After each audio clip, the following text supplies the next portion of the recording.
Hi guys, once again, this is the SCRABBLEMAN. I'm going to discuss a game that I just played against the computer program Quackle on the speedy player setting. And personally, I think this game would help those who are between the ratings of 1000 to about 1400, 1500 on ISC or on WESPA. All right. So at the upper intermediate to the lower expert level. All right. So yeah, so I've just finished my online lesson. That was yesterday on a Sunday. So if you have time on a Sunday at 4 p.m. UK GMT or at 8 a.m. Pacific Standard Time on the US, or is it 8 p.m.? Yes, 8 p.m. for Pakistanis as well. So you can join me for a free workshop. I'm live. I'm person to person on Zoom. All right. So I always put out the details on my website or on Facebook on all these Scrabble groups. So you can find the details there and join me next Sunday as well. All right. But for today, I'm going to discuss this game as usual. So let's get right into it. So my opponent, his name is not Raxbury, but for some reason that name is there. I played against Quackle, but these are the letters my opponent has. All right. So as you can see, I've also mentioned this on my previous videos. He's played a 5-letter word. You can notice how important 5 letters are. If you want to make that leap from a upper intermediate or a lower expert to a solid expert player, you've got to focus on your 5s, okay? I know everyone goes on about the bonuses. Yep, study your high probability list for the 7s and 8s, but make sure you're giving your 5s some attention as well, all right? So as you can see, they played Vouch, okay? They also had the option of playing Vogue. Now, Vogue would expose that vowel next to that double letter square. The U is not that much of a dangerous vowel to place next to the double letter square. But if you have another option that doesn't expose the vowel at all, go for that. Okay. And there are other 5-letter words as well. But vouch is better because hanging on to I is better than hanging on to a U. Okay. And then I had this rack. So as these letters appeared on my screen, I straight away was hoping an A would pop up somewhere for dipnoans. Unfortunately, I didn't receive an A on the first turn from my opponent. So instead, I opted to do this. It's a double-double, a 4-timer as they would call it, opsonin. It's something to do with cellular biology. I can't quite remember what precisely that is, but it's something to do with cellular biology. So, yep, that's a good score for 36 points. A double-double, as they would call it. All right, so nothing much to be worried about at this stage of the game. And now my opponent has a very awkward rack. They've chosen to play TV. They don't have the S because TV takes an S at the front as a front hook. So I don't know whether that was the best move. I mean, let's look for the other options. There's Ivy as well, but they've gone ahead and played TV. They really don't have that many scoring opportunities, as you can see on screen. Let me make the screen a bit bigger. As you can see on screen, they don't have that many scoring options. So TV is not bad considering the circumstance where he finds himself in. Maybe if I wanted to play a bit defensively, I may have played Ivy, hoping to hook TV the following turn, right? But yeah, you can't fault him for doing that. All right, now on this moment, I had a very interesting rack. I thought I was somewhere near a bonus, but not too near, to be honest. So as you can see, Gunda is shown on the screen. That's something I've missed. I knew the word, but I just didn't see it. Okay, there's Gunda there, and there's also Gunda here. I think playing it here is better. I know you're giving away your triple word square, but it's not at a very dangerous location. Plus, you're taking out potential Stevie hooks, okay, Stevie hooks, okay. I don't have the S, so I'm taking out a potential high scorer down this triple word square column on triple word square row on row 1. So Gunda definitely there is. He didn't have the S, but as far as I'm concerned, I'm thinking, oh, maybe he's setting it up for an S hook. So I should have played Gunda there. I didn't spot it. I played too fast. This is what I came up with. Again, a 5-letter word. Can you not see how important the 5-letter words are in your armory? So at this moment, what I'm hoping to do is to play as many tiles as I possibly could so that I could pick up those power tiles, those blanks, those S's, because I know these are bonus-friendly letters, but not that friendly, okay? Something like D-A-N-E is a good bonus-friendly combination, but it's not as strong as something like R-A-E-T, R-A-E-T or R-A-E-D, okay? So I want to play as many tiles as I possibly could to pick up the blanks and the S's. So what this is called, so I'm going to track each move. So I'm on move 2. So if it's 2B, that's the person going second. So 2B, what you're looking at is tile turnover. So this thing called tile turnover is what expert players go on about. Is you need to play as many tiles as you possibly could to pick up those power tiles, those Zs, your X's, your blanks, okay? Because it's this set of tiles is not worthy enough.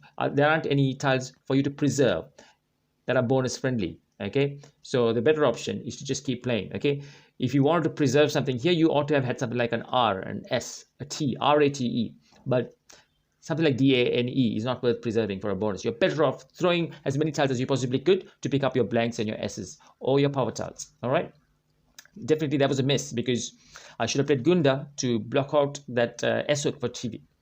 And here again, my opponent, he has a very poor rec, but he made good use of that D that I opened up and played another 5-letter word. See how important 5-letter words are. All right, find a way to study them.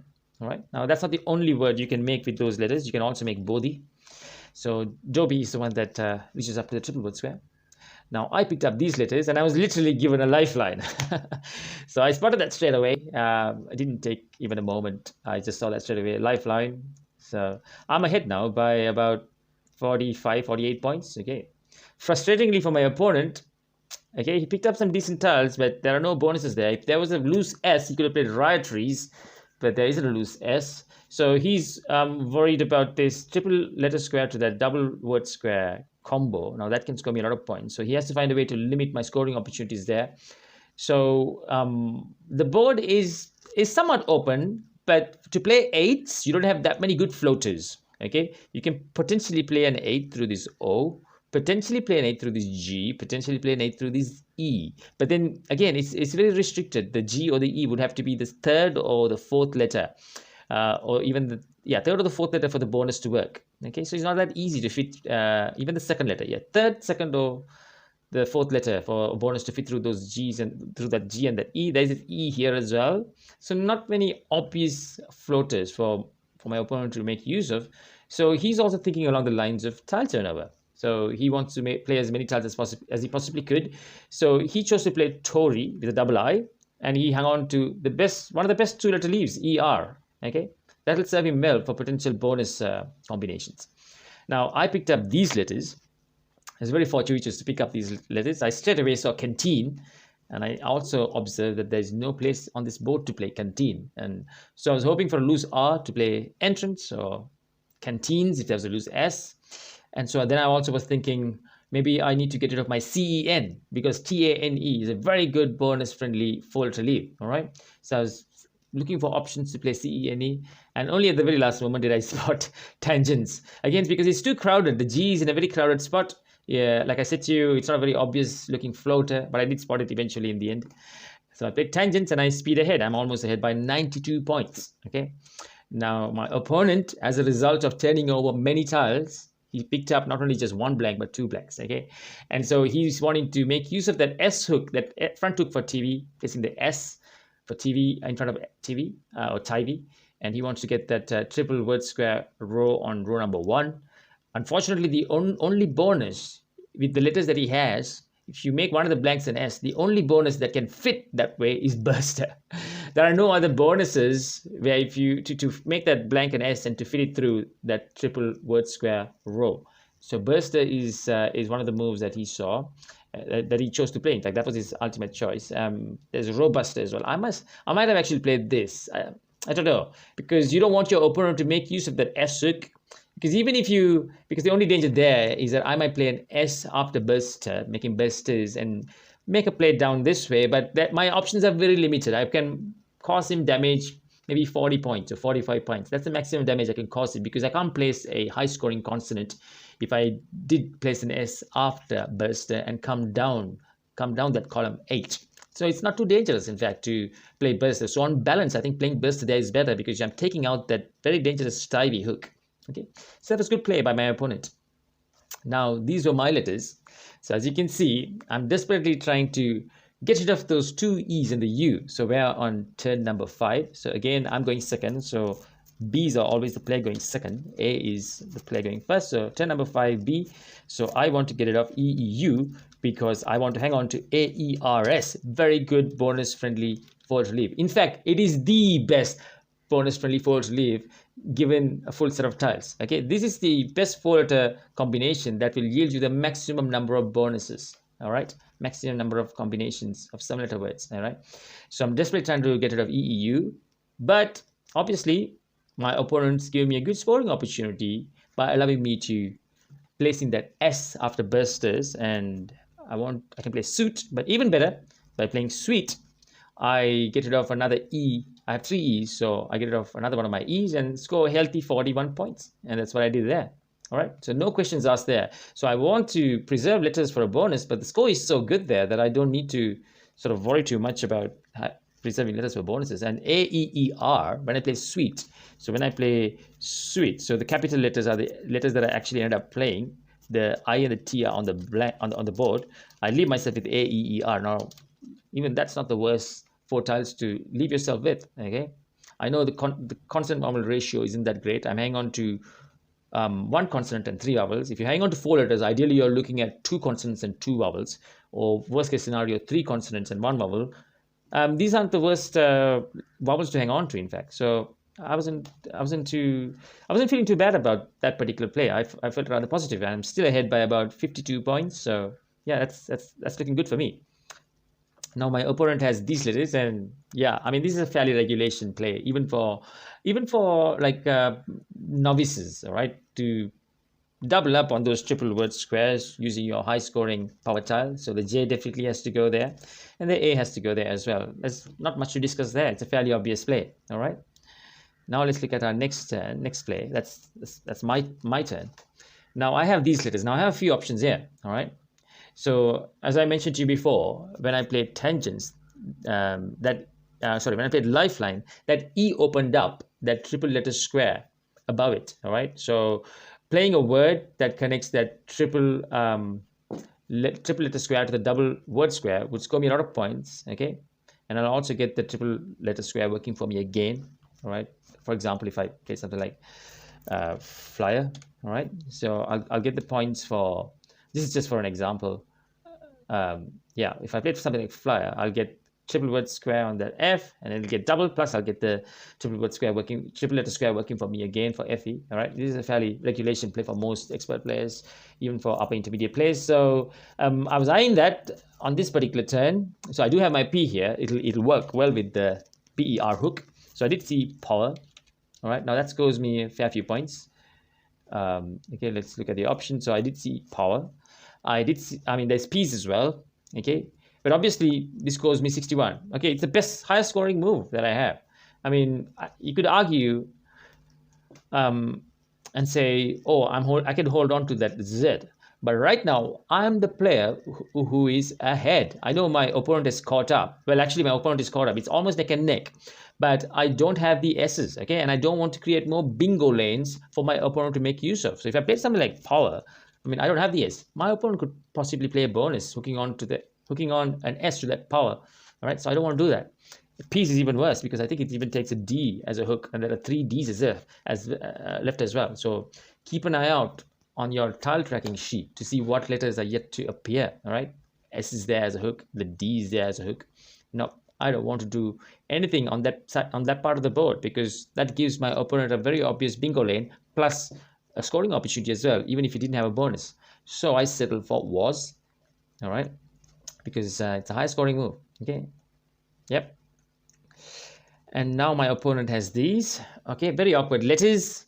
I wouldn't fault him for doing that, because now I've shot ahead. Now I've shot ahead by about 59 points. All right, so that's a bonus. The gap is almost a bonus. Okay, so he's under pressure to create openings, to create bingo lanes. All right, so by playing this, he's obviously created the swag hook. All right, so an S obviously goes in front of WAG.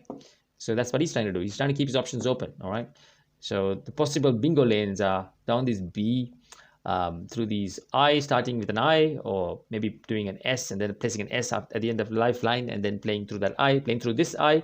I don't think this could be pluralized. Tori, I don't think it can be pluralized. I don't think so. Yep, it's unacceptable word. Yep. Yeah, you could play an 8 through the C, play an 8 through that N, or hook onto that S. So there are still fair few openings for him to play a bonus, but he's trying to keep all of his options open by playing Y. A very bold move, even though he doesn't have an S. All right, you've got to be bold if you're behind. Okay.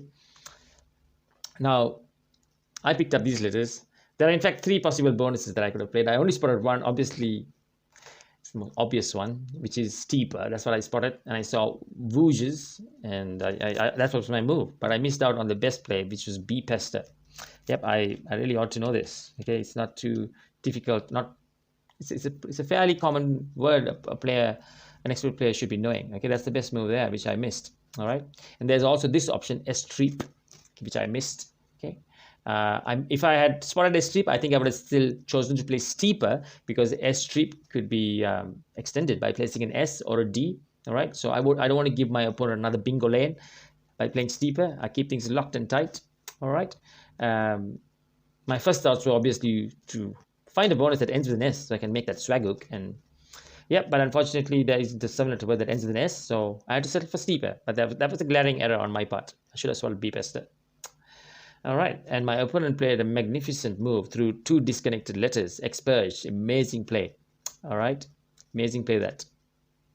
Yeah, not much to discuss there. If he only had 1 D, maybe it would have been better for him to play expurge and then hope to hook that on with a D on the following turn. But he has 2 Ds, so he has to play that other D as well. All right, so let's take stock of what's happened so far. So after he plays expurged, I'm only ahead by 45 points. Okay, and now I have to see where my the potential places my opponent could damage me. Okay, because I'm ahead, so I want to keep things tight now from this point onwards.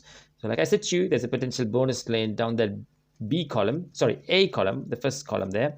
It's a potential bonus lane that will end up with the S creating that swag hook, and there are numerous opportunities for him to score 8-letter words, so that loose R, so that G, E, and D. Okay, so but I think the most ominous looking spot here is that swag hook, that S in front of that WAG. All right, even if he doesn't score a bonus, there is still he could end up scoring lots of points by finishing up with a word that ends with an S. Okay, a word that ends with an S will score him lots of points. So that's what I'm trying to block. And obviously I don't want to sacrifice too many points, because as you can see, my rack isn't that great. I picked up the Q without the U, and I'm very wary of the fact I don't want to get Q stuck. Okay, I don't want to be in a position where my opponent sticks me with the Q at the end. All right, so I'm trying to get rid of that Q as quickly as possible, but I'm also aware of the fact that I need to block that WAG opening, and I found a very good play.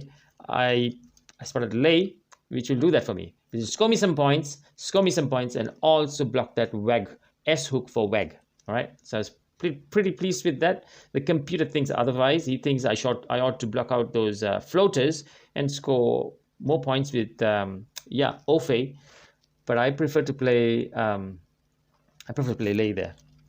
All right, which I think is a good move. Okay,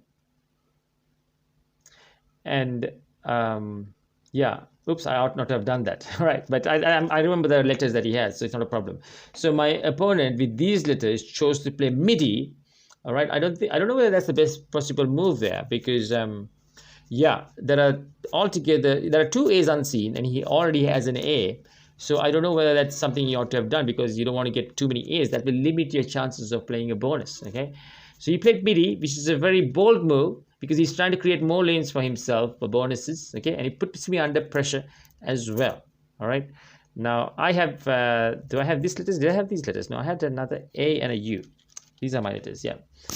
So as far as I'm concerned now, 4 letters unseen. Okay, so I have to make sure I manage the end move sequence as well. All right, so I'm still ahead by 56 points, but I have to make sure I manage the end game well. All right, so I don't want to end up in a situation where he out bingos. Okay, by that what I mean is that he plays a bonus and then he gets the count back on my letters. If he plays a bonus and there are no letters in the bag, he will get twice the value of the letters that I have added onto his score. Okay, and that most likely means I would lose by a few points. Okay, so my primary goal here, so let me list this all up nice and clearly for you. So 9B, so that's my turn because I'm going second. So first one is avoid out bingo. Okay, that's what I need to avoid. All right, so to do that, don't play 4 or more letters. Okay, the only occasion where you could do this, and even if you need to be absolutely sure that any possible bonuses that your opponent could play, doesn't mean that you lose. So the gap in score needs to be so large, okay, that even if your opponent out bingos, he wouldn't win on the count back. Unfortunately, the gap here is only 56, so I need to be wary of the out bingo scenario. So I shouldn't play 4 or more tiles. All right. And the second is, don't create more bingo lanes. All right. So as you can see, some of you may have already spotted some moves here. Aqua is an option. So you're thinking, for rack balance purposes, when I play Aqua, I hang on to FOH, which is better leave than when I play Qua, QUA, just QUA. When I play Qua, I hang on to 2 vowels and 2 consonants. But if you notice the letters that are yet to come, there are only 2 vowels left, okay? So it's quite likely that my opponent has some of those vowels, all right? So it's slightly lopsided, I'm going to expect to pick up more consonants than vowels. So hanging on to that extra vowel isn't too bad, all right? So what I mean by that is playing Qua instead of Equa is better, because with Qua, I hang on to FAOH, and it doesn't create any bingo lanes, and I avoid the out bingo situation, because when I play Qua, 11 tiles unseen, that means 4 letters in the bag, I pick up 3, and there's 1 in the bag. He out bingos, I still get another chance to play my letters. Got that? Avoid the out bingo situation. All right.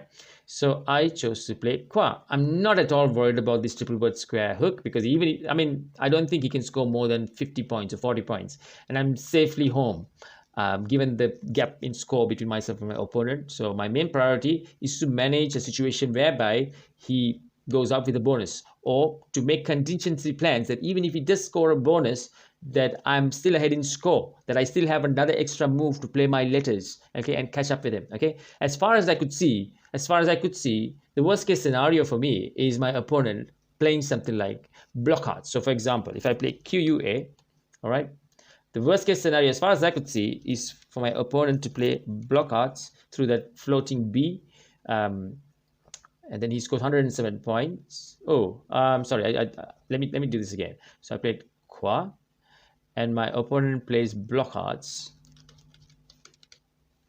Yep. And then now I have these letters. Now notice he's ahead by 21 points, but I still have one more go that I can make, one more turn that I can make. I can play a word through this loose E and score about 40 points, okay? And he only has 1 letter to score from, okay? And I'll still make sure that I'm ahead overall. Okay, there's in fact a bonus, but even if I didn't spot that fancy bonus, by scoring 45 points, I'll be ahead on score. And then, oh no, in this particular scenario, he wins, all right? Okay, he just ekes out, okay? But I'm sure on many scenarios, I probably win, okay? Let me try another particular scenario, okay? So block hearts is the worst case scenario for me. Let's try this again. Okay. Oh, why does it keep giving me these letters? Why can't I pick up a D? Okay, let's just say I have a D instead of the M. Okay. Now I have shift.